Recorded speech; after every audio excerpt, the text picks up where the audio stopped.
I'm going to be 100% honest. When I put up the recent community poll, I was expecting No Mercy to pull away. But to my surprise, Swamp Fever took home 48% of the votes. So ask and you shall receive. Swamp Fever is not exactly a community favorite, but over the years, it's been steadily gaining more popularity, which is deserved, because Swamp Fever is one of this game's most underrated campaigns. Most Left 4 Dead campaigns involve fighting through entire cities to get to your destination. And while there's nothing wrong with this concept, it's nice to take a break from it every once in a while. This is the exact reason why I think Dark Carnival is so universally loved by the community. Swamp Fever is a very fun campaign for similar reasons. The damp and isolated swamp comboed with the grim atmosphere is what I love the most about this campaign. But enough with the introductions. Let's break down the story behind Swamp Fever. After the ending of Dark Carnival, the helicopter crashes and the survivors are stranded in an unknown location. At the start of the campaign, the survivors will usually have a back and forth that goes like this. Nick, what the hell? You shot the pilot! Well, he wasn't doing a very good job once he became a zombie, now was he? That's true. If I had to pick a low point in the flight, it was probably when he stopped flying the chopper and attacked us. I can't believe none of you were going to shoot him. Sometimes Coach will have this exchange with Nick. Man, that was some shit. The pilot becoming a zombie right before our eyes? Nice shooting, Nick. No problem, big guy. Sorry about the landing. I had worse landings. Actually, that's a lie to spare your feelings. That crash was pretty bad. Nick showing genuine care and concern only becomes more frequent the further you get in the Left 4 Dead story. It's nice to see him warm up to the survivors over time.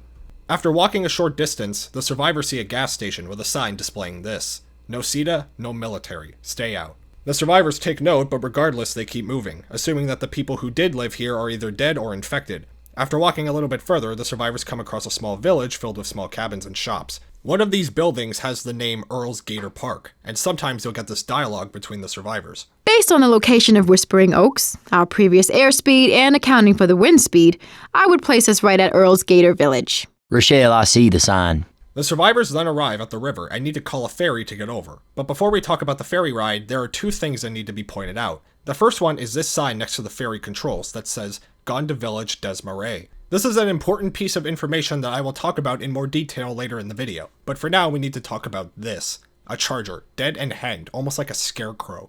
This is so incredibly interesting and tells us a lot about the swamp and the people who resided here. First of all, I think we can all agree that the Charger is one of the strongest special infected in the Left 4 Dead universe. We saw in Dead Center that CETA was able to capture a boomer, but we have no evidence of them catching any other special infected. The swamp people not only have the firepower to take out a Charger, but they also went as far as to hang it up by the entrance, almost as a warning to any trespassers. To put it in the simplest terms, the hanging Charger comboed with the sign at the gas station does not paint a good picture for the swamp people. It's obvious by the rundown cabins and damp environments that these people likely lived a very unconventional lifestyle even before the apocalypse, and judging by the sign and the dead Charger, it's obvious that the people who lived here were not exactly friendly to any outsiders, which is basically confirmed later on, but we'll get to that in due time. For now, let's talk about the ferry ride, which of course comes with hilarious dialogue. All right, Coach. Got anything inspirational to say as we enter the swamps? Though I walk through the valley of the shadow of death, I will fear no evil. Yeah! I'm walking through that valley and I'm kicking some ass. This dialogue also has different variants. Sometimes Coach will respond with this instead. All right, Coach. Got anything inspirational to say as we enter the swamps? Hey, maybe we ought to just stop this boat right here and live the rest of our years between the shores. Wow, Coach, that was uplifting. Nick, we going to a swamp filled with zombies. Y'all want me to lie to you? Man, I wish we were back at that amusement park. Nick, remember we ran on that roller coaster? Yes, I remember Ellis. Oh, come on now, that was fun. Nick and Rochelle will also have this back and forth. Hey Nick, what do you think the odds are that the swamp people are still alive? What, alive infected or alive and not zombies? Not zombies. 100 to 1. Sound about right. So what do you think is going to kill us? Zombies, gators, snakes, bugs, or swamp people? You forgot one thing. From the way we shoot, each other. The rest of Chapter 1 is the survivors fighting through the outer swamp and reaching the safe room in a drainage pipe. Chapter 2 is where we get a lot more story implications. Shortly after leaving the safe room, the survivors find a parachutist. If you get a closer look, you'll notice he's wearing a military uniform, and you can pick up a random Tier 2 weapon, a healing item, and one throwable item from his corpse. Sometimes Ellis will even chime in with this. Why would he parachute out here? And for once, Ellis makes an incredibly valid point. Why parachute a soldier all the way out in the middle of nowhere? It's a really good question that we don't have a lot of answers to. Another thing that should be noted is that this guy did not parachute down here alone. Next to the dead parachutist, you can find another dead guy in the water, wearing a military outfit and a parachute on his back. And shortly after finding the parachutist, the survivors come across a downed airplane. And sometimes Ellis will even chime in with this. Holy shit.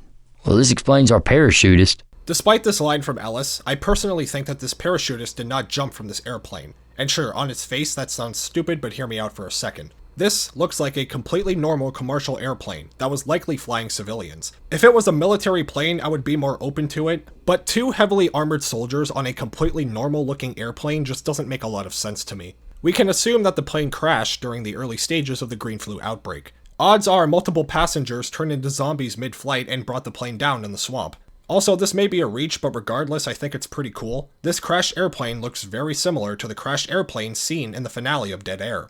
This means one of two things. Either A, this airplane came directly from this airport, or B, Valve just reused the plane model. And yeah, option B is the likely answer, but hey, it's always fun to speculate. Now, moving on to the end of Chapter 2, the survivors see a path leading to a village. They also see working lights, and the survivors are excited upon seeing this, thinking that the swamp people may have actually survived.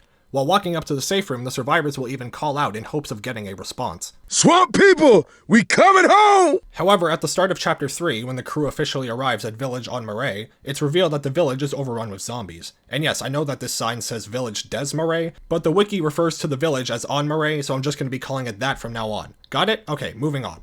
After finding out the fate of the swamp people, the survivors usually have an exchange that goes like this. Oh shit, they didn't make it. That's a shit ton of bodies. Looks like they lasted here. For a bit. This safe room also has some graffiti for us. Let's start with this one. Don't let outsiders in. We only got food and water for us. Napoleon Babin ran off like a coward. Jules, got tired of watching everybody die. Gone to find boat at Plantation House. You're smart, you'll do the same. On the other side of the safe room, we also have this. They're in the water. Anyone still alive, get to the Plantation House. And finally, we have this, a list of names. We can presume that these were likely residents of Village En Marais that died in a recent zombie attack. At the bottom, we have this name, Virgil Dugas, and yes, we'll get into more detail on this later. But there is a lot more to talk about still. First things first, let's talk about Village En Marais. Allow me to give you guys an incredibly brief history lesson. A Cajun, just to use the Google definition, is a member of any of the largely self-contained communities in the Bayou areas of southern Louisiana, formed by descendants of French Canadians, speaking an archaic form of French. The setting of Swamp Fever is not just a swamp, it's a self-contained community of French Canadian descendants. And judging by the wall graffiti and dialogue in Chapter 4, Village En Marais, despite their very unconventional lifestyle, were able to hold out longer than just about everybody. The Cajuns held off the infected to the best of their ability, but over time, Village En Marais was eventually overrun. Many of the residents lost their lives, but we can confirm that a few survivors were able to escape to the Plantation House. I promise we will go into more detail about the survivors from Village En Marais, but we have a few things to talk about in Chapter 3. Shortly after leaving the safe room, the survivors find this. And if you're extra lucky, Rochelle will also say this. We heard reports that the virus spread through mammals, but I have no idea if that was true. We don't have a lot of evidence of the infection being able to spread through mammals. However, it should be noted that you can also find dead cows in Blood Harvest. While walking through Chapters 2 or 3, Rochelle and Ellis will sometimes have this exchange. Hey Ellis, does this remind you of home? Yeah, very funny. Nick and Rochelle will also have this back and forth if you're lucky. Shit! This swamp is gonna ruin my white suit. The white suit with zombie brains all over it? That one? Brains come out, swamp water doesn't. Don't ask me how I know that. Now, let's move on to the Plantation House, which has a ton of wall graffiti for us to break down. But before we do that, we're going to talk about a very special someone. In the finale of Swamp Fever, the survivors finally meet Virgil.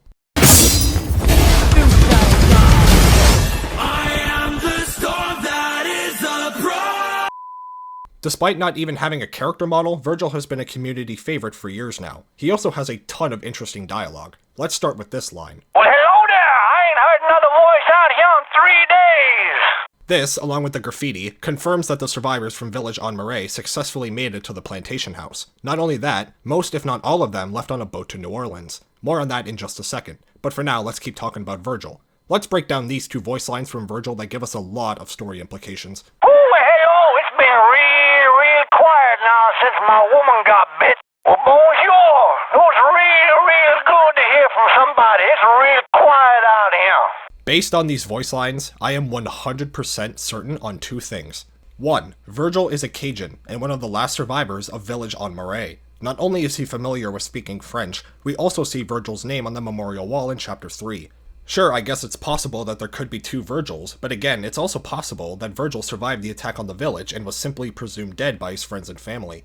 And secondly, Virgil is very likely a carrier. A common trend in Left 4 Dead games is the pilot of the escape vehicle turning into a zombie. At first it was just seen as a running gag, but in the Sacrifice comic, it's confirmed that the pilots were killed because of their close proximity to the survivors.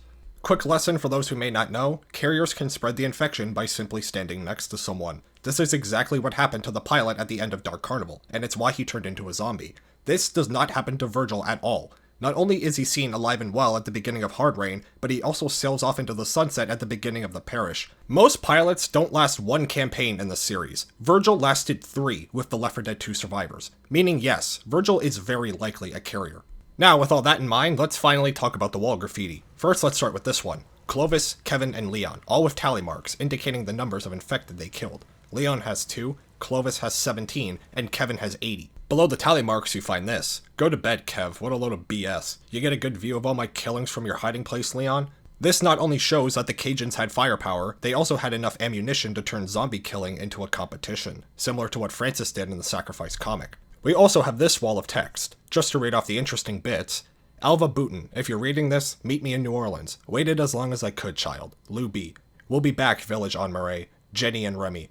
Village En Marais. We lasted longer than Shreveport. Longer than Bossier City. We held out longer than anybody. This officially confirms that not only are there multiple survivors from Village En Marais, most if not all of them left on a boat and headed to New Orleans. And judging by the dialogue shown previously from Virgil, these survivors departed from the plantation house only 3 days before the survivors arrived at the swamp. After fighting off the infected hordes, Virgil arrives and rescues the survivors from the plantation house. And that concludes the story behind Swamp Fever.